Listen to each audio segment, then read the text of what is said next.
மாமிசமானவர் யாவரின் மேலும் மாரியை பொழிவேன் என்றார்.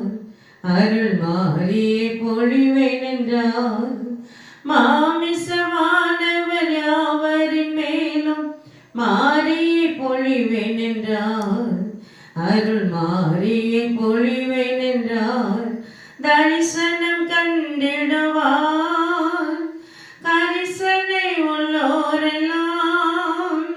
தரிசனம் கண்டிடுவார் கரிசனை உள்ளோரெல்லாம். பரிசுத்தவான்கள் கூடி மகிழ்வார் மாறிதனை கண்ட பின். அருள் மாறிதனை கண்ட பின். பரிசுத்தவான்கள் கோடி மகிழ்வார் மாறிதனை கண்ட பின். அருள் மாறிதனை கண்ட பின். கடைசி நாட்களிலே கடாட்சிக்கும் தேவனவர் மாமிசமானவர் யாவரின் மேலும் மாரியை பொழிவேன் என்றார். அருள் மாரியை பொழிவேன் என்றார். முழங்காலில் நின்றோரெல்லாம் முழங்கிடுவார் என்று. முழங்காலில் நின்றோரெல்லாம் முழங்கிடுவார் அன்று.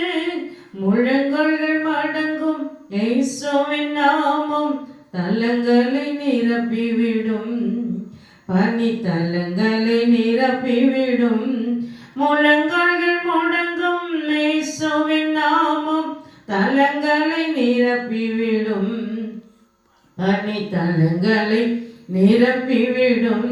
கடைசி நாட்களிலே கடாட்சிக்கும் தேவனவர் மாமிசமானவர் யாவரின் மேலும் மாரியை பொழிவேன் என்றார்.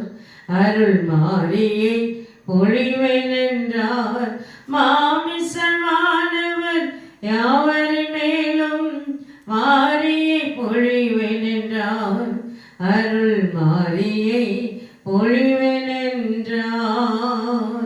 எங்களோடு பேசுங்க ஆண்டவரே, எங்களோடு பேசுங்க. உங்க சத்தம், உங்களுடைய சத்தம் எங்களுக்கு கேட்கட்டும். உங்க சத்தத்தினாலே எங்களை முழுவதும் மூடுங்க. எங்களோடு பேசுங்க, ஆசீர்வதிங்க. இயேசு கிறிஸ்துவின் மூலம் பிதாவே, ஆமென். அல்லேலூயா, அல்லேலூயா, அல்லேலூயா. ஜெபிக்க வேண்டிய காலம். நாம் ஒவ்வொரு நாளும் ஜெபிக்க வேண்டிய காலத்தில், திறப்பிலே நிற்க வேண்டிய காலத்தில், தேவனோடு கூட உறவாடக்கூடிய காலத்தில் இன்றைக்கு சபைகள் நின்று கொண்டிருக்கிறது. இன்றைக்கு சபைகள் தேவனுடைய திட்டத்துக்குள்ளே, தேவனுடைய அனுக்கிரகமான காரியத்துக்குள்ளே நின்று கொண்டிருக்கிறது என்று சொல்லி இன்றைக்கு நாம் பார்க்கிறோம். சபை மனவாட்டியை உருவாக்குதான். இன்றைக்கு ஜெபிக்கிற ஒவ்வொரு மனுஷனும் சுவை நிறைந்தவனாய் காணப்படுகிறான். ஜெபிக்கிறவனுடைய வாழ்க்கையில தேவன் ஒரு மாற்றத்தை அவர் கொடுக்க விரும்புகிறார். ஆராதனை என்பது வாழ்க்கையின் தத்துவம் அல்ல, அது வாழ்வின் நெறிகளை உண்டாக்குவது என்று சொல்லி நாம் பார்க்கிறோம். இன்றைக்கு நம்முடைய வாழ்க்கையில நாம் ஒவ்வொரு நாளும் நாம் நிற்கும் போது தேவன் நம்முடைய வாழ்க்கையில ஒரு மாற்றத்தை இந்த கடைசி நாட்களிலே அவர் செய்ய விரும்புகிறார். அல்லேலூயா, அல்லேலூயா, அல்லேலூயா. சபையின் அபிஷேகம், சபையின் ஆராதனை, சபையின் துதி, சபையின் ஜெபம், சபையின் மன்றாட்டு ஒவ்வொரு நாளும் தேவனுக்கு பிரியமானவை. அவர் எதிர்பார்க்கிறது எல்லாம் ஒன்னே ஒண்ணுதான். அவர் யாரை தேடுகிறார்? அவர் யாரை கண்ணோக்க வருந்துகிறார்? அவர் யாருக்காக பரிதபிக்கிறார்? அவர் எங்கே நிற்கிறார் என்பதை நாம் அறிவோமானால், இந்த நாட்கள் மகா கொடுமையான நாட்கள், கடைசி நாட்களுக்குள் வந்திருக்கிற சபை, கடைசி நாட்களுக்குள் வந்திருக்கிற ஜனங்கள் மகா கொடுமையான நாட்களுக்குள்ளும் திட்டங்களுக்குள்ளும் இன்றைக்கு சபை ஜனங்கள் தள்ளப்பட போகிறார்கள் என்பதை இன்றைக்கு சபை அறியுமானால், அது தேவனோடு கூட நெருங்கி உறவாடுகிறதற்கு அது பிரயோஜனப்படும் என்று நாம் பார்க்கிறோம். அல்லேலூயா, அல்லேலூயா. பூமியானது வேதனைக்கு ஆரம்பமான ஒரு சூழ்நிலைக்குள்ளே தள்ளப்படுகிறது. இப்ப கடைசி நாட்களின் அடையாளங்கள் என்ன? கடைசி நாட்களில் நடக்க போகும் காரியங்கள் என்ன? தேசத்துக்குள்ளே வரப்போகும் காரியங்கள் என்ன? தேசத்துல என்னென்ன காரியங்கள் நடக்க போகிறது? சபைக்குள்ளே என்னென்ன காரியங்கள் நடக்க போகிறது?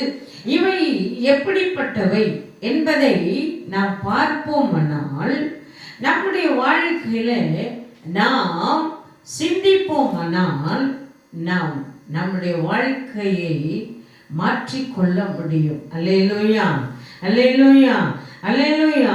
ஜெபம் தேவனை மாற்றாது.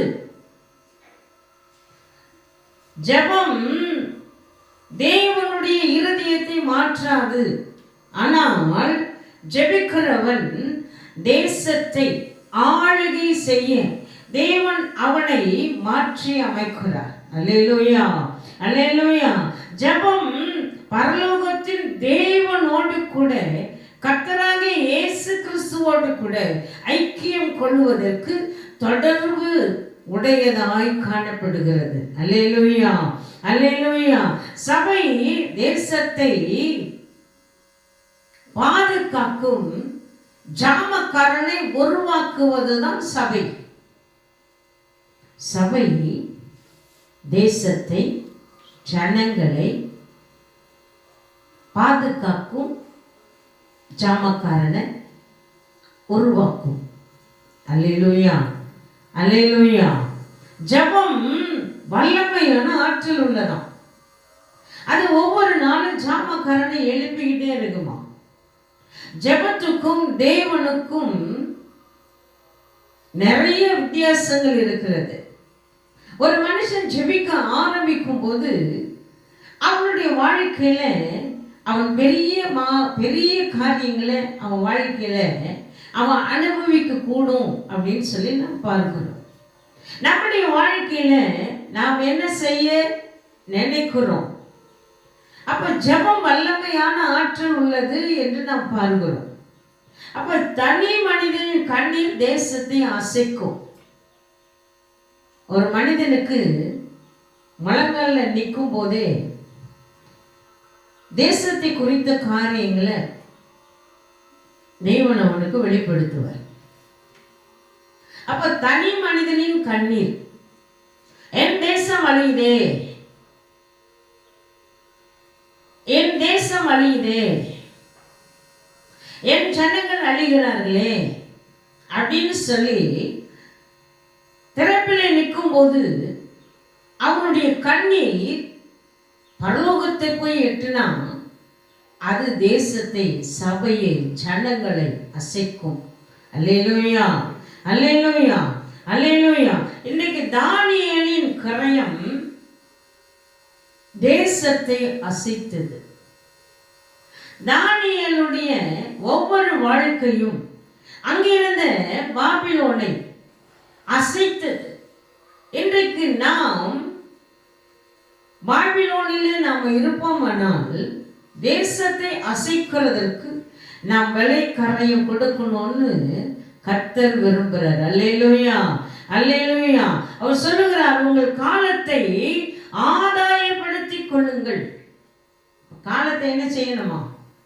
ஆதாயப்படுத்தி கொள்ளணும். இப்ப காலத்தை ஆதாயப்படுத்தல அப்படின்னு சொன்னா நம்ம வாழ்க்கையில ஒண்ணுமே இல்லை. நம்ம வாழ்க்கையில ஒண்ணுமே இல்லை.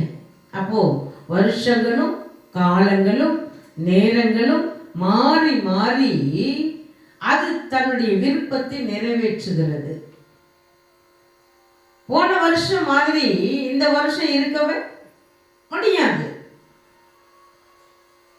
போன வருஷம் நம்ம எப்படியெல்லாம் வாழ்ந்தோம், 2025 எப்படியெல்லாம் வாழ்ந்தோம், அப்படியெல்லாம் 2026 அவர் மனுஷன் வாழவே முடியாது. ஏன்னா அவன் வாழ்க்கையில நிறைய நெருக்கங்களை இனிமேல் அவன் சந்திக்க போகிறான். அவனுடைய வாழ்க்கை கேள்விக்குறியதான் மாறப்போகுது. அப்ப என்ன செய்யணும் அப்படின்னா, ஜாமக்காரன சபையில் எழுப்பணும். இன்றைக்கு எங்க பார்த்தாலும் இஸ்லாமியர் ஒரு பக்கம் பார்த்தா நோன்பு இருக்கிறாங்க, ஆர்சி ஜனங்க ஒரு பக்கம் பார்த்தா அவங்களும் நோன்பு இருக்கிறாங்க. இவங்க 40 நாள், அவங்க 40 நாள். ஆனா அவங்க 30 நாள், இவங்க 40 நாள். இதுல என்ன இருக்கு? ஒண்ணுமே இல்லை. ஆனா எல்லாம் முடிஞ்சு பழைய மாதிரி என்ன செஞ்சிடறாங்க, அவங்க இடத்துக்கு திரும்பி வந்துடுறாங்க. அவங்க அப்படிதான்.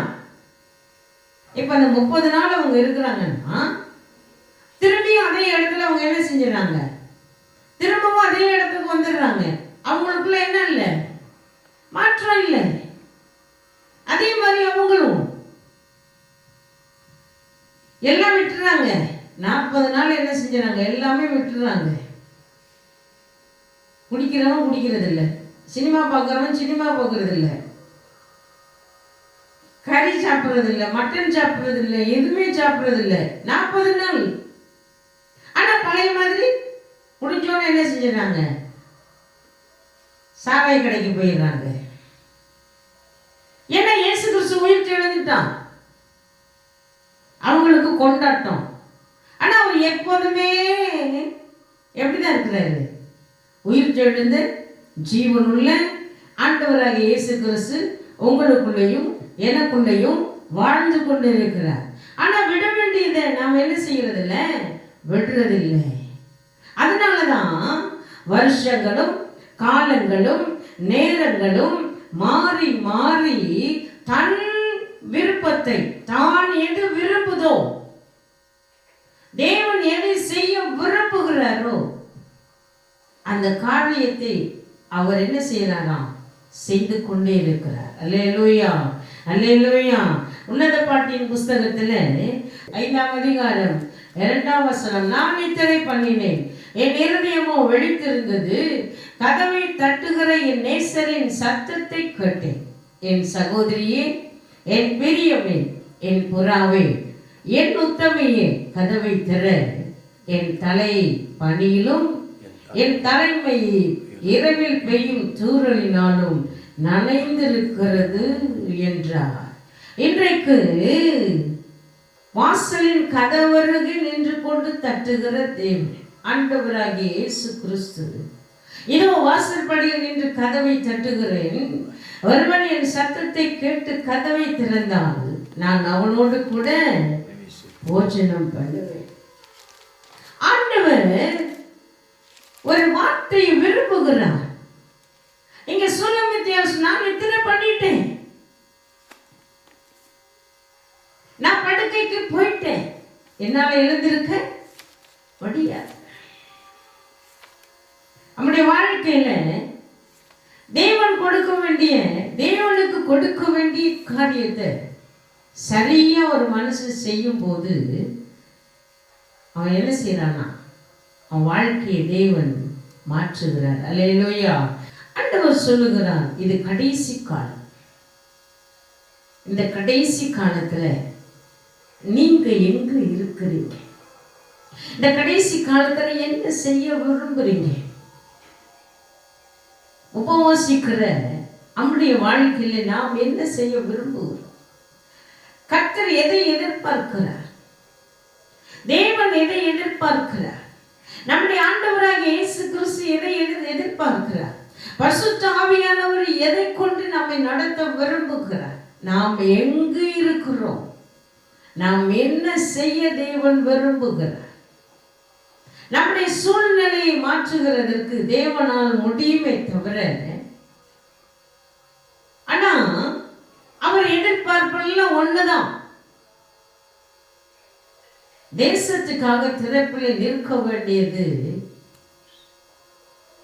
அவருடைய பாரத்தை அறிந்து கொள்வது, அவருடைய கண்ணீரை துடைப்பது,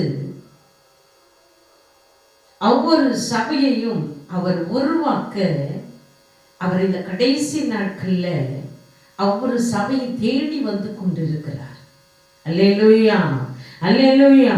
இன்றைக்கு அவர் சொல்லுகிறார், அவருக்கு வழியை ஆயத்தம் பண்ணுகிற சபையின் மீது கர்த்தருடைய கண்கள் காணப்படுமா? நேச அக்கனியை பற்ற வைக்கும் அன்பு, அதுதான் கல்வாரி அன்பு. அவருடைய அன்பை அவர் சபைகளில் ஊற்றுகிறதற்கு ஒவ்வொரு சபையை அவர் தேடி வந்து கொண்டிருக்கிறார். அவர் வருகிறார் உன்னை தேடி, அவர் வருகிறார் உன் சபையை தேடி, அவர் வருகிறார் உன் தரிசனத்தை, உன்னுடைய காரியங்களை, உன்னுடைய வரங்களை அவர் தேடி வருகிறார். நீ எங்கே சோர்ந்து போய் நிற்கிறாயோ அந்த இடத்திலிருந்து தட்டி எழுப்புவதற்கு அவர் உன்னை நோக்கி வருகிறார். நீ எதை விட்டு தவறி இருந்தாலும் நீ அவரோடு கூட நெருங்கி வரும்போது அவர் சொல்லுகிறார், நான் உன்னை தூக்கி விட்டவேன். அல்லேலூயா, அல்லேலூயா. அவருக்கு வழியை ஆயத்தம் பண்ணுகிறதற்கு இன்றைக்கு சபையை தேடிக்கொண்டிருக்கிறார். அன்றைக்கு ஒருவர் தேவைப்பட்டார், அதுதான் யோவான். இன்றைக்கு நீங்கள் தேவைப்படுகிறீர்கள். அவருக்கு வழியை ஆயத்தம் பண்ண, சபையை ஆயத்தம் பண்ண, அநேகர் அவருக்கு நேராக உருவாக்க. இன்றைக்கு நாம் தியானிக்கிற தியானம், ஆண்டவரோடு கூட நெருங்கி இருக்கிற அன்பு, அவர் நம்மீது ஊற்றுகிற பரிசுத்த ஆவியானவருடைய அக்கினியின் அபிஷேகம், அதை நாம் செயல்படுத்தும் போது இங்க தாவீது சொல்லுகிற அதே வார்த்தை, எனக்குள் அக்கினி உண்டது, என் நாவினால் நான் விண்ணப்பம் செய்தேன். அவர் தான் ஒரு மனுஷனை தேடுகிறாருங்க. விண்ணப்பம் செய்ய ஆள் இல்லை, தேவனுடைய பாரத்தை அறிந்து கொள்ள ஆள் இல்லை, தேவனுடைய கதறலை கேட்க ஆள் இல்லை, அவருடைய பாரத்தில் இருக்கிற காரியங்களை அறிந்து கொள்ள ஆள் இல்லை. ஏன்னா இன்றைக்கு ஜனங்கள், இன்றைக்கு சபை சுகமுகமாய் வாழ்ந்து கொண்டு தன் நாட்களை, தன்னுடைய வருஷங்களை, தன்னுடைய காலங்களை அது கடத்தி கொண்டிருக்கிறது என்று சொல்லி, அல்லேலூயா, அல்லேலூயா. அதனால தான் சொல்லுகிறார், வெளிப்புள்ளவர்களாய், தெளிந்த புத்தி உள்ளவர்களாய் நாம் காணப்பட வேண்டும் என்று சொல்லி. இன்றைக்கு ஏசாயா தீர்க்கதரிசன புஸ்தகம் 53ஆம் அதிகாரம், சங்கீத புஸ்தகம் 22ஆம் சங்கீதம், யோவான் 14:15, ஏசாயா 64ஆம் அதிகாரம், மத்திய சுவிசேஷம் 26ஆம் அதிகாரத்தை நாம் இவைகளை நாம் படித்து தியானிக்கும் போது கர்த்தருடைய அன்பு இன்னதென்று, அவர் யாருக்காக பூமிக்கு வந்தார், அவர் எதற்காக பூமிக்கு வந்தார், அவருடைய அன்பு என்ன, அவருடைய சிநேகம் என்ன, அவர் யாருக்காக ஜீவனை கொடுத்தார் என்பதை இங்கே சுட்டி காட்டுகிற வார்த்தை தான் இந்த வார்த்தை. இன்றைக்கு நாம் இந்த வார்த்தைகளை தியானிக்கும், எனக்குள் அக்கினி உண்டது என்று சொல்லுகிற அந்த வார்த்தை, அல்லேலூயா. அதனாலதான் சொல்லுகிறான், விழிப்புள்ளவர்களாயிருங்கள், அப்படின்னா அப்பதான் எலும்பு உயிரடையும். எசேக்கியேல் தீர்க்கதரிசி சொல்லுகிறார், எலும்பு பள்ளத்தாக்கிலே எசேக்கியேல் தீர்க்கதரிசியை கொண்டு போன தேவன் அங்க சொல்லுகிறார், இந்த எலும்புகள் உயிரடையுமா? இந்த எலும்புக்கு ஜீவன் வருமா? இந்த எலும்புக்குள்ளே உயிர் உண்டாகுமா அப்படின்னு எசேக்கியேல் தீர்க்கதரிசியை பார்த்து கேட்கிறான். ஆனா அந்த எலும்புக்குள்ள அக்கினி இறங்கினதா. செத்து போயிருக்கிற, உலர்ந்து போயிருக்கிற அந்த பள்ளத்தாக்கிலே கர்த்தருடைய அந்த அபிஷேகத்தின் அக்கினியின் ஆவியானது இறங்கின அதே வேளையிலே எலும்புகள் உயிரடைந்தது. அதனாலதான் விழிப்புள்ளவர்களாயிருங்கள், தெளிந்த புத்தி உள்ளவர்களாயிருங்கள் அப்படின்னு சொல்லி அவர் சொல்லுகிறார். எரேமியா தீர்க்கதரிசி சொல்லுகிறார் 9ஆம் அதிகாரத்துல, என் தலை தண்ணீரும் என் கண்கள் கண்ணீர் நீர் ஊற்றுமானால் நல்லமா இருக்கு. என்ன விண்ணப்பம் பண்ண ஆள் இல்லை, எல்லா எலும்புகளும் செத்து போய் மறைத்து போயிருக்கிறது. பள்ளத்தாக்கு நடுவில் படுத்திருக்கிறது. ஜெபிக்கிற ஒரு மனிதனும் இல்லை. தேசத்துக்காக திறப்பில் நிற்கிற மனிதன் இல்லை. தேசத்துக்காக கதறுகிற மனிதன் இல்லை.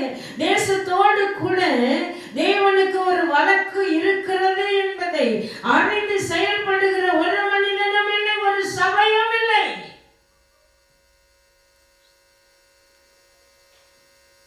அன்றைக்கு உங்களையும் என்னையும் கவனிக்கிறார். அவர் சொல்லுகிறார், என் இருதயத்தின் பாரத்தை அறிந்து கொள்ளுகிற சபையை நான் தேடிக்கொண்டிருக்கிறேன். என் கண்களில் வடியும் கண்ணீரை தடைக்கிறதற்கு ஒரு சபையை நான் தேடிக்கொண்டிருக்கிறேன் என்று. அதனாலதான் அங்கே சொல்லுகிறார் எரேமியா தீர்க்கதரிசி, திறப்பிலே நிற்கத்தக்க ஒரு மனுஷன் இல்லை. என் தலை தண்ணீரும் என் கண்ணீரின் என் கண்கள் கண்ணீர் நீரூற்றுமானால் நலமாயிருக்கும். அப்பொழுது என் ஜனமாகிய குமாரத்தி கொலையுள்ள கொடுத்தவர்கள் நிமித்தம் நான் இரவும் பகலும் அழுவேன் அழுவேன் அழுவேன், இரவும் பகலும் அழுவேன். விண்ணப்பம் பண்ண ஆள் இல்லைங்க. தேவனுடைய கண்ணீரை துடைக்க ஆள் இல்லைங்க. தேசத்துக்காக நிற்க ஆள் இல்லைங்க. திறப்பிலே நிற்க ஆள் இல்லைங்க. முழங்காலை முட்டக்க ஆள் இல்லைங்க. ஏன் அப்படின்னா இன்றைக்கு நாம் நம்முடைய வாழ்க்கையில நிறைய காரியங்களை நம்ம அனுபவித்துக் கொண்டிருக்கிறோம். அல்லேலூயா, அல்லேலூயா, அல்லேலூயா. அதனாலதான் ஜெபிக்க வேண்டிய காலம். இயேசு சொல்லுகிறார், திறப்பின் வாசலிலே நிற்க வேண்டிய காலம், ஜெபிக்க வேண்டிய காலம், திறப்பிலே நிற்க வேண்டிய காலம். ஏன் அப்படின்னா நமக்கு ஒரு விருந்து ஆயத்தமா இருக்கிறது. மகாதேவன் கொடுக்கும் விருந்துக்கு ஆயத்தமா இருக்கிற காரியங்கள் ஒண்ணுங்க. அது சீக்கிரம் வரப்போகிறது. ஆனா நமக்கு ஒரு விருந்தை ஆண்டவர் ஆயத்தம் பண்ணி வைத்திருக்கிறார் சபைக்கு. நீங்க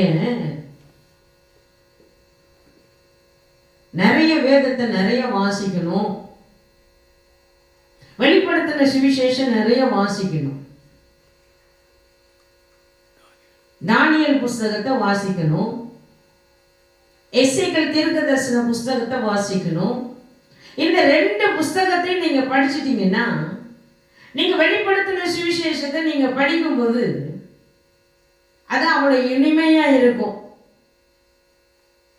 வெளிப்படுத்தின சுவிசேஷம் 4ஆம் அதிகாரத்திலிருந்து 22ஆம் அதிகாரம் வரைக்கும் கர்த்தருடைய வருகையை குறித்து, அந்தி கிறிஸ்துவை குறித்து, மகா உபத்திரவத்தை குறித்து அதில் சொல்லப்பட்டிருக்கிற வார்த்தை 4ஆம் அதிகாரம் 22ஆம் அதிகாரம் வரைக்கும் சொல்லப்பட்டிருக்கிற வார்த்தை தேசத்தில் என்ன நடக்க போகிறது அதை குறித்து தான் எசேக்கியேல் தீர்க்கதரிசி 37ஆம் அதிகாரத்திலிருந்து 42ஆம் அதிகாரம் வரைக்கும் சொல்லி இருக்கிறார்.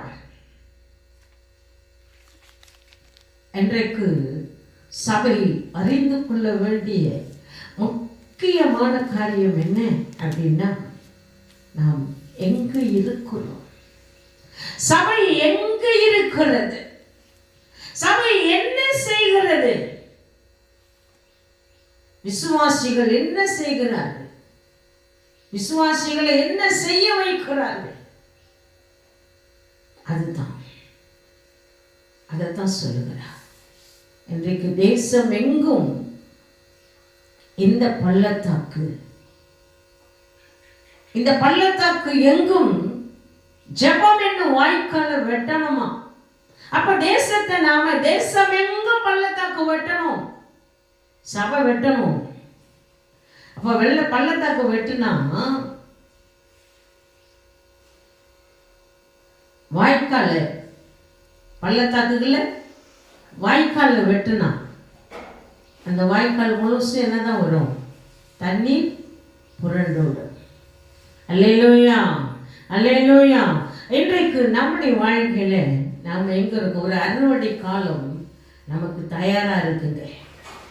ஒரு அறுவடை காலத்துக்குள்ளே நாம் வந்திருக்கிறோம். இந்த அறுவடை காலத்துக்குள்ளே நாம் நிற்கும் போது மட்டும்தான் அவர் நம்மை தயார்படுத்துகிறார். நம்முடைய நாட்கள், நம்முடைய காலங்கள் இன்னும் கொஞ்சம்தான். உலர்ந்து போன நுழைவு வாசல். நம்முடைய வாசல்ல என்ன இல்லை? உலர்ந்து போன வாசல், சத்துவம் இல்லாத வாசல். அப்ப சபைக்கு காவலாளி முக்கியம், தேவை. மன்றாட்டு ஜெப காவலாளி, கரையில் செலுத்துகிற காவலாளி, ஜெப வீரர்கள் முக்கியம் தேவை. அதுதான் இன்றைக்கு ஆண்டவராகிய தேவன் எதிர்பார்க்கிறார். அவர் சொல்லுகிறார், நீ எங்கு இருக்க? இந்த வருடம் சபை பிரகாசிக்கிற வருடம், சபை எழுமக்கூடிய வருடம், சபை ஜெபிக்கிற வருடம். அல்லேலூயா, அல்லேலூயா. அதைத்தான் சொல்லுகிறார், சபையே நீ என்ன செய்? ஆயத்தப்படு. சபையே, மணவாட்டி சபையே, மணவாளன் வருகிறதற்கு நீ அநேகரை ஆயத்தப்படுத்து. உனக்காக ஒரு விருந்து ஆயத்தமா இருக்கிறது என்பதை இன்றைக்கு சபை அறிந்து கொள்ளும் வண்ணமாய் நம்முடைய வாழ்க்கையில அவர் சொல்லுகிறார், ஆயத்தப்படு, ஆயத்தப்படுத்து. அல்லேலூயா, அல்லேலூயா. நாம் ஒவ்வொரு நாளும் அவருக்குள் மறைந்து வாழ வேண்டுமா? அல்லேலூயா, அல்லேலூயா. அவருக்குள் மறைந்து வாழ வேண்டிய வாழ்க்கை. இப்போ ஒரு புழு பூமிக்கு அடியில் அது மறைந்து ஜீவிக்கும். அந்த வாழ்க்கையை தேவன் காண்பிக்கிறார். அப்போ ஒரு புழு என்ன செய்யுதுன்னா, மண்புழு பார்த்தீங்கன்னா பூமிக்கு அடியில தான் இருந்து மேலே வரும். அப்போ பூமிக்கு அடியில இருக்கிற அந்த மண்புழு அது மறைந்து ஜீவிக்குமா? அப்படின்னா இன்றைய உலகத்துக்குள்ளே இருக்கிற நீங்களும் நானும் மறைந்து நாம் வாழ வேண்டிய ஒரு வாழ்க்கைக்குள்ளே ஆண்டவர் நம்மை வைத்திருக்கிறார். அல்லேலூயா, அல்லேலூயா. இன்றைக்கு எலியா அப்படிதான் மறைந்து வாழ்ந்தார். எலியா அப்படிதான் மறைந்து வாழ்ந்தார். பவுல் அப்படிதான் மறைந்து வாழ்ந்தார். பவுலுடைய வாழ்க்கையில மனம் திரும்புதல் உண்டானதுக்கு பிறகு அவர் அரபு தேசத்துல 3 வருஷம் மறைந்து தேவனோடு கூட உறவாடினார். அல்லேலூயா, அல்லேலூயா. இன்றைக்கு புழு, மண்புழு எப்படி பூமியிலிருந்து எழும்பி அது மறைந்து வாழுதோ அதே மாதிரி ஒவ்வொரு விசுவாசியும் ஆண்டவராகிய இயேசுவுக்குள் அவன் என்ன செய்யணுமா? மறைந்து வாழணும். அல்லேலூயா, அல்லேலூயா. அது சொல்லுகிறார், அந்த புழு என்றைக்குமே சீருவதில்லை. அதை யாரை பார்த்து என்ன செய்யாது? சீராந்து. அது அப்படியே தான் இருக்கும். இன்னைக்கு நம்மளாம் எப்படி இருக்கும்? கோபம் வந்துடுது ரொம்ப. யாரை பார்த்தாலும் கோபம், யாரை பார்த்தாலும் எரிச்சல், ஒரு மனம் இல்லை, ஐக்கியம் இல்லை, அன்பு இல்லை, பரிமாற்றம் இல்லை, ஒன்றுமே இல்லைங்க. ஜெபம் இல்லைங்க. ஜெபிக்கவா அப்படின்னா இல்லை. புழு ஒரு நாள் என்ன செய்யறது இல்லை? சீருவதில்லை, எதிர்ப்பதில்லை, எதிர்த்து பேசுவதில்லை. ஏன் அப்படின்னா அது அமைதியா யாருக்குள்ளே மறைந்திருக்கிறது? மண்ணுக்குள்ளே மறைந்திருக்கிறது. அப்போ ஒவ்வொரு சபையும், ஒவ்வொரு விசுவாசியும், ஒவ்வொரு ஊழியக்காரனும் யாருக்குள்ளதான் மறைஞ்சிருக்கணுமா? ஆண்டவராகிய இயேசு கிறிஸ்துவுக்குள், பரிசுத்த ஆவியானவருடைய ஆளுகைக்குள் அவங்க என்ன செய்யணுமா? மறைந்திருக்கணும். 3வது, அந்த புழுவுக்கு முதுகு எலும்பு இல்லை. அப்படின்னா என்ன அப்படின்னா, இந்த முதுகு எலும்பு இல்லாத ஒரு சபையும் சுய சித்தத்தையே தேடாது. அப்ப முதுகெலும்பு இருக்கிறவங்க என்ன பண்ணுவாங்களாம்? சுயத்தையே தேடுவாங்களாம். அப்ப அது எங்கதான் மறைஞ்சிருக்கு? பூமிக்கு அடியில. அது வெளியே வரும்போதுதான் வெளியே வரும். அது வரைக்கும் எங்கதான் இருக்கும்? உள்ளதான் இருக்கும். அப்போ மண்ணுக்குள்ளே மறைந்திருக்கிற அந்த புழுவுக்கு என்ன இல்லைங்க? முதுகெலும்பு இல்லை. அப்போ அந்த முதுகெலும்பு இல்லாத ஒவ்வொரு விசுவாசியும் முதுகெலும்பு என்ன செய்யக்கூடாது? இருக்கக்கூடாது. அவனுக்குள்ள அது இருந்தா அவனுக்குள்ள என்னதான் இருக்குமா? சுய சித்தம். சுயமா சிந்திக்கிற, சுயமா செயல்படுகிற, சுயமான காரியங்களை செய்கிற விசுவாசி, ஊழியக்காரன், சபை, ஜனங்கள். நான், எனக்கு, என்னுடையது என்ற காரியத்துக்குள்ளே என்ன செய்வாங்களா? அப்படியே இருப்பாங்க. ஆனா அந்த புழுவுக்கு என்ன இல்லை? முதுகெலும்பு, முதுகெலும்பு எலும்பு இல்லை. அது மறைந்தே இருக்கிறது. 4வது, புழு வளைந்து நெளிந்து செல்லும். புழு என்ன செய்யும்? மண்ணிலிருந்து மேல வந்து அது வளைந்து நெளிந்து செல்லும். புழு, மண் புழு மேலே வந்து அது என்ன செய்யணும்? அது நெளிந்து வளைந்து நெளிந்து செல்லுமா. அப்போ யூதனுக்கு யூதனாகவும், பலவீனருக்கு பலவீனராகவும் அப்போஸ்தலனாகிய பவுல் சிலரை ஆதாயப்படுத்திக் கொள்ளும் படிக்கு ஆண்டவராகிய இயேசு கிறிஸ்துவையே அவர் காண்பித்து கொடுத்தாராம் சபைகளுக்கு. அல்லேலூயா, அல்லேலூயா. இன்றைக்கு ஆண்டவராகிய இயேசு கிறிஸ்து அதே வாழ்க்கையை அவர் நமக்கு கொடுத்திருக்கிறார். அவர் நம்மை நமக்கு அவரை காண்பித்து கொடுத்தார். அவருடைய குணாதிசயங்களை ஆண்டவர் நமக்கு காண்பித்து கொடுத்தார். அவரை போலவே நாம் வாழுகிறதற்கு அவரை நமக்கு காண்பித்து கொடுத்தார். அவர் எல்லாவற்றிலும் எல்லாமாய் நமக்கு ஜீவனை கொடுத்தார். அவருடைய இரத்தத்தை சிந்தி மரணத்தை ஜெயித்து நமக்கு ஜீவனை கொடுத்தார். அல்லேலூயா, அல்லேலூயா.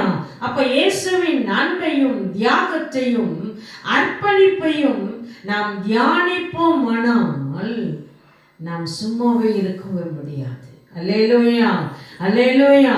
இன்றைக்கு நம்மை நாமே தாழ்த்தும் போது மட்டும்தான் நம்முடைய வாழ்க்கையில தேவன் ஒரு பரிமாற்றத்தை அவர் கொடுக்கிறார். அல்லேலூயா, அல்லேலூயா. புழு எப்படி மறைந்திருக்கிறதோ,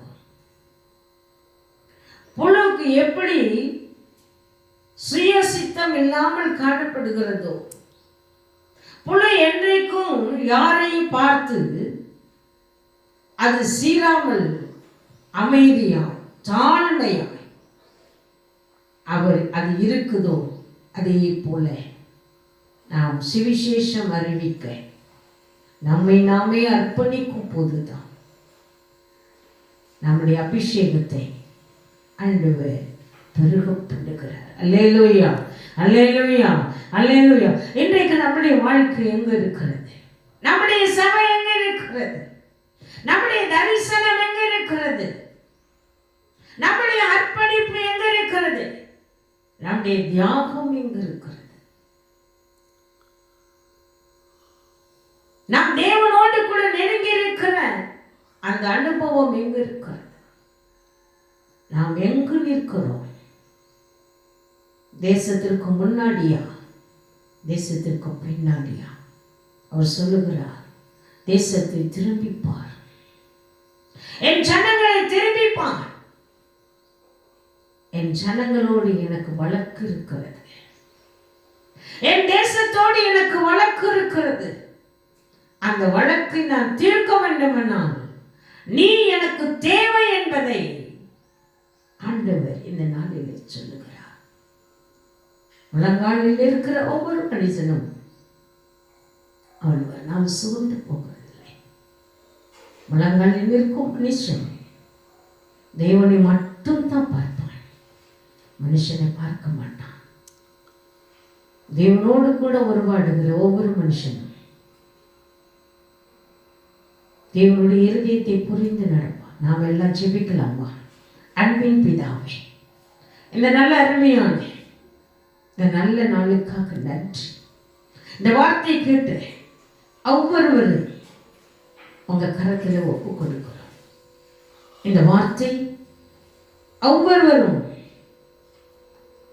ஏக்கத்தோடும் பிரயாசத்தோடும் செயல்படுத்த தேவனோடு கூட நெருங்கி நிற்க, ஜாமக்காரனை போல எழும்ப, ஜெபிக்கிறவனா எழும்ப, காவல்காரனா எழும்ப, யுத்தம் செய்கிறவனா எழும்ப, சுவிசேஷ அறிவிக்கிறவனா எழும்ப, ஒவ்வொரு மக்களையும் நீங்க உருவாக்குங்கன்னு சொல்லி நம்முடைய கரத்தில் ஒப்பு கொடுக்கிறேன். தேவரீர் ஆளுகை செய்யுங்க. ஒரு வைராக்கியம் ஜனங்களுக்குள்ளே வரட்டும்பா, விசுவாசிக்கிறவர்களுக்குள்ளே வரட்டும், அவனை அறிந்து கொள்ளட்டும், அவங்களோடு உறவாடட்டும். விண்ணப்பம் செய்ய ஒவ்வொருவரை எழுப்புங்க. எளியவுக்குள்ளே இருந்த, பவுலுக்குள்ளே இருந்த அந்த அபிஷேகமும் வல்லமை, எலிசாவுக்குள்ளே இருந்த அந்த அபிஷேகமும் வல்லமை ஆண்டவரே ஒவ்வொருக்குள்ளே வரட்டும். மறைத்து கொள்ளுங்க, மூடுங்க, பாதுகாத்துக் கொள்ளுங்க. இயேசு கிறிஸ்துவின் மூலம் ஜெபிக்கிறேன் பிதாவே. ஆமென், ஆமென்.